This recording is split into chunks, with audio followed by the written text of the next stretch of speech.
Let me tell you a story about the time I was on the bus in Vancouver and a lady simply assumed that I could speak Polish. I speak very little Polish, but I got on the bus with my wife and we were on our way to pick up our car from the mechanic. And one of the ladies who was on the bus beside us, I recognized from the community where we were living. And I knew that she was Polish. So I thought I'd be smart and say something to her in Polish. I said, Dzień dobry, nazywam się Marek. Hello, my name is Marek. That's the name that I use in Polish. And she thought, oh, great, he speaks Polish. And so she launched into a conversation that took us half an hour or 3/4 of an hour of our bus ride completely in Polish, talking to me as if I was super fluent. And I was not. I had my memorized phrases and I had a rough idea of how verbs work and stuff, but like really limited. And I was in way over my depth. But this was actually an amazing experience because I learned something about how to survive in a conversation that is way over your depth, way outside of your proficiency level. And I'm going to share some of those things with you today. I always say that if you want to speak a language well, you're first going to have to speak it badly. Well, that's cute, but how do you speak a language badly? How do you survive in a conversation in a language that you don't speak very well yet? Because you're going to have to do that. But it can be really unnerving, and it's really good to have an idea of how to do that effectively. I'm going to share those things with you. I'm going to share a few strategies. First of all, recognize that it's an honor when somebody speaks to you in another language. I love it now that most of my Spanish friends would never think to speak to me in English. They call and they just assume that we're going to speak in Spanish, even though many of them speak absolutely perfect English. It's just an assumption. Part of it is they know that I want to use my Spanish. But when someone speaks to you in a language that you don't know yet, it's an honor. It's a recognition that you're being invited into a conversation as an insider. You're not just a foreigner. You're not just a tourist. They're welcoming you into their world. So enjoy it. The first thing you have to do to survive in a conversation that is way outside of your depth is you have to be able to guess. You have to guess at what's going on. And that you'll have to guess, and then you get what you can, but you guess the rest.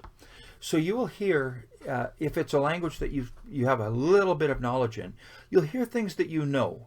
You'll hear a few words, it might be 10% even, and you'll hear these things that you know, and you're going to have to guess what the conversation is about. This can get you in trouble. I remember one time when I was in church, and there was a Chilean lady talking with me, and as she was talking, I kept saying yes, yes, yes as she talked. And she said to me finally, she says, you have no idea what I'm talking about, do you? Because you keep saying yes, yes, yes. And I didn't ask you a yes or no question. So it can get you busted. But you can often guess at what the conversation is about based on the context that you're in. What are you probably talking about? When I meet the lady on the bus, she's probably saying hi to me first of all and introducing herself, and I heard words that I recognized, and I just had to take a shot at what the other things might be. It's great to have some scripts ready.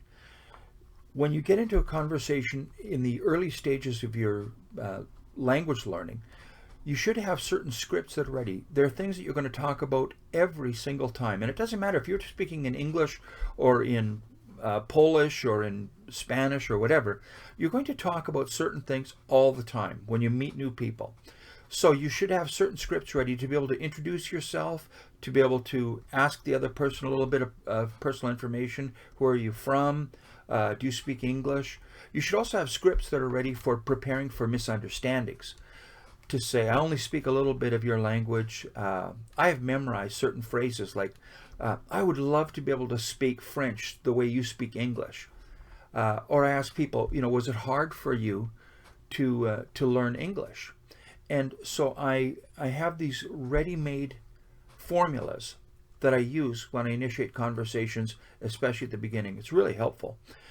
I also think that it's good to develop something that I call thematic fluency, and I will do a whole video on thematic fluency. but you might not be able to master fluency on every subject under the sun, but you can get very, very good about talking about common themes. So perhaps you can talk about your family, and you can talk about your family very, very well in your target language. But you can't talk about horseback riding because you don't own a horse and you don't know anything about horses or horseback riding in your own language. And it's just not going to be that important to you. So develop thematic fluency on things that you're likely to talk about a lot. Your safety zones. When you get out of your depth, go back to these themes that you can talk about really easily. One of my very best friends is a doctor, and so we talk about neurology because I have a neurological disease.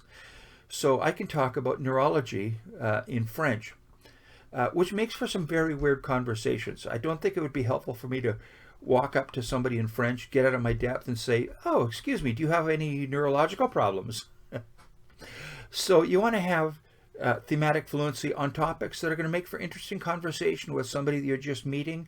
Or another thing that you tend to talk about a lot in your target language is your experience as a language learner. People ask you all the time, "Why are you learning Polish?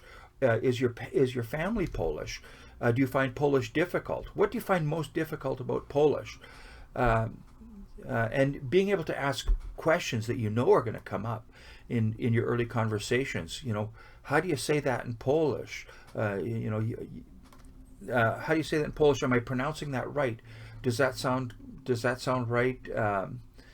These things, to be able to say, "I didn't understand," "Ja nie rozumiem," have these stock phrases ready to talk about misunderstandings and to talk about your experience as a language learner. You can direct the conversation when you're in a conversation that's probably going to be outside of your depth. You have these safety zones. You have these topics that you can talk about very comfortably. So the nice thing about that is you can ask a question that will get the conversation onto a theme that you're more comfortable with. So you might be able to talk about your family. So you might ask the other person, "Do you have children? You might be able to be good at talking about living in Canada. How long have you been in Canada? Is your family in Canada? Is your family in Poland?" But the nice thing about that is you set the theme for things where you're more comfortable and don't let it get away on you. Great way for surviving at low levels of proficiency.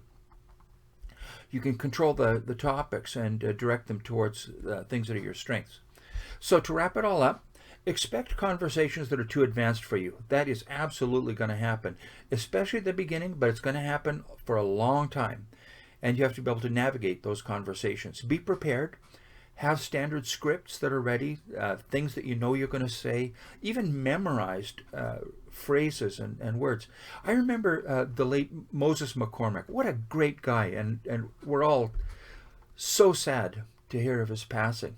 But let me tell you a couple of things that I just really admired about Moses McCormack. He would launch into a conversation with anybody in a language that he knew very little of, and he was completely unable to speak without laughing, because he was a happy guy. He had a nice heart. And when he engaged with people from other countries, he expressed his love for people by laughing and being friendly. And the other thing he did is he had stock expressions and phrases that he said with everybody.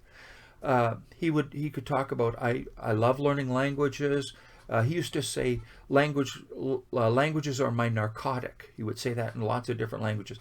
But he had these stock phrases that he could use, and it was a great way of starting conversations with people that didn't know him at all. And he was really good at that because he had a good heart and he was well prepared. Prioritize high frequency vocabulary. It is way more important to learn a lot of vocabulary than to learn a lot of grammar. If you are in your target language and the only thing you can do is make a sentence and ask a question, and that's all the grammar you have. You can make a simple sentence and ask a question, but you have a huge amount of vocabulary, you can talk not badly. If you are a master of grammar but have very little vocabulary, you're lost. You're hooped.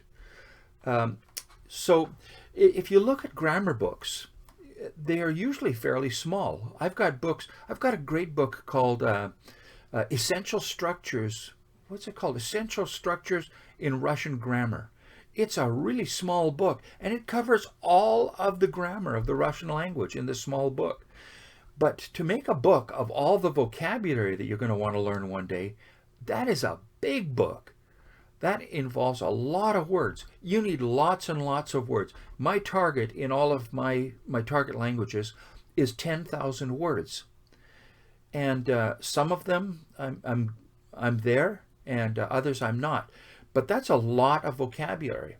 But the amount of grammar doesn't have to be that much. If you can make simple statements and ask basic questions, you can have really good, meaningful conversations in your target language. So focus on vocabulary. Learn a lot of vocabulary, especially about things that you expect to talk about a lot.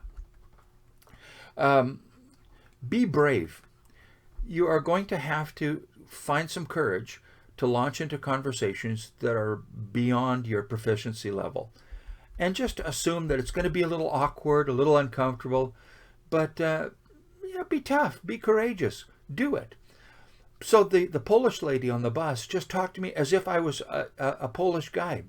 She didn't modify her speech in any way to accommodate me. I don't think she really knew how. This is another thing you need to realize, is that when you're speaking your target language with native speakers, some people know how to modify their language to talk with foreigners, and other people don't. They don't have any idea what's difficult for you. They don't have any idea which words you might know and which words you probably don't know. Other people do. Other people have experience talking with foreigners, and they know how to modify their speech a little bit. I do that in English. When I'm speaking English with newcomers to Canada, I change the way I talk, not to make it ridiculously childish, but to just make it a little easier, a little more accessible. And you need to expect that when you're in your conversations that are beyond your skill level, that the other person may or may not modify their speech. You're going to have to just deal with it. Those are my tips. Be brave, be prepared, expect conversations beyond your skill level, focus on vocabulary and not on grammar. Nice talking with you. See you soon.